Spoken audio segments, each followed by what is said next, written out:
Assalomu alaykum. Bugungi obzorimiz shunda Uchtepa hokimiyatidan kelaverishda Intran servisidan o'tganimizda 3-ko'chada Novostroyka 6 etajli. Uyimiz mana shu Novostroykani 1-etajida 4 xona 124 kvadrat metr 180 ming kelishtirib bersa. Shunaqa keng koridor. Hamma xonalar azzelli. O'ng qo'lda 1-xonasi mana. Keyin o'zi bu 2 xona qilsa ham bo'lar ekan, oshxonasi ham shu yerda mana. Kuxni mebel hamma narsasi tayyor. Bu yoq taraf 1-xona, bu yoq taraf oshxona. Xolisili bo'lib berishar ekan mana shundan. Shunda o'rtadan bo'lib, bu yoqni xona qilib, naryoqdan eshik ochib.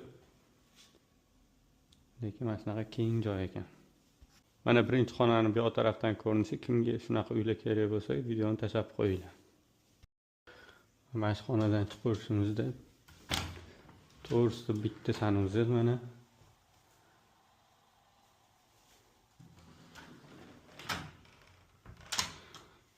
Keyingisi yana bitta xona.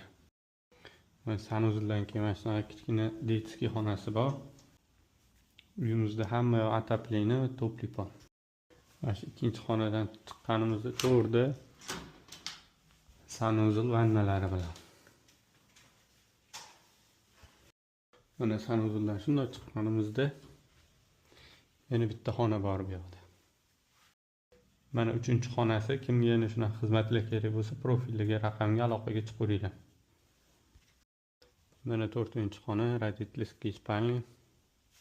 Mana bu 4-xonamiz bu yoq tarafdan ko'rinishi, har bitta xonada bu yerda derazalar bor, ko'rib turgan mebellaringiz hamma narsa qoladi shu yerda.